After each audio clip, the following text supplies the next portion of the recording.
சர்வதேச அரசியல் களத்திலும் உலகளாவிய வர்த்தக பொருளாதார போட்டியிலும் இந்தியா தற்போது ஒரு மிகப்பெரிய மாசான சம்பவத்தை செய்து ஒட்டுமொத்த உலகையும் தன் பக்கம் திரும்பி பார்க்க வைத்திருக்கிறது.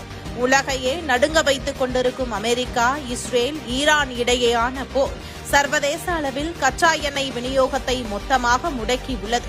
மேலும் உலக அளவில் பல்வேறு நாடுகள் போரில் இறங்கியிருப்பதால் உலக ஸ்திரத்தன்மை சற்று நிலைகுலைந்துதான் போயிருக்கிறது. மேலும் இந்த பொருளாதார நடுக்கத்தில் இந்தியா பொருளாதார ஸ்திரத்தன்மையுடன் இயங்கி வருகிறது. இந்த நிலையில் வெளிநாடுகளிலிருந்து இறக்குமதியை குறைக்கும் வகையில் மோடி தலைமையிலான அரசு பல்வேறு நடவடிக்கைகளை எடுத்து வருகிறது. சுயசார்போடு கம்பீரமாக நிமிர்ந்து நிற்கும் என்கின்ற புதிய அத்தியாயம் தற்போது எழுதப்பட்டிருக்கிறது. உலக அளவில் மிக கடுமையான எரிசக்தி நெருக்கடி நிலவி வரும் இந்த பதற்றமான சூழலில் இந்தியாவுக்கு ஒரு மிகப்பெரிய பொக்கிஷம் கிடைத்திருக்கிறது.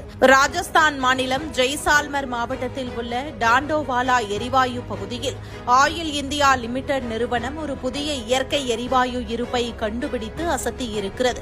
சாணு அமைப்பு என்ற ஆழமற்ற பகுதியில் நாட்டின் முன்னணி எரிபொருள் நிறுவனமான ஆயில் இந்தியா லிமிடெட் தனது முதல் முயற்சியிலேயே இந்த இயற்கை எரிவாயு ஓட்டத்தை வெற்றிகரமாக கண்டறிந்திருக்கிறது.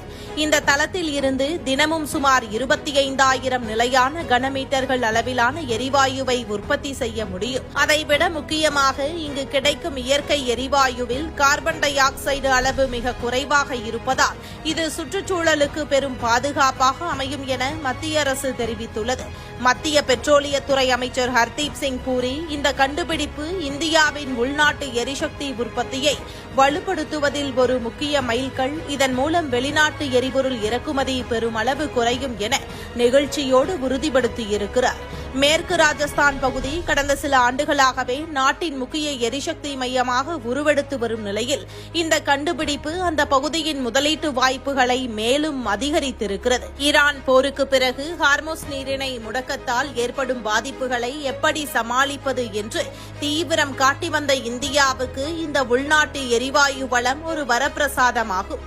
உலக அளவில் எண்ணெய் விலை ஏறி இறங்கினாலும் இனி இந்தியா தனது இறக்குமதி செலவை குறைத்துக் கொண்டு எரிபொருள் சுயசார்பை நோக்கி அசுர வேகத்தில் பயணிக்கும் என்பதில் சந்தேகமே இல்லை.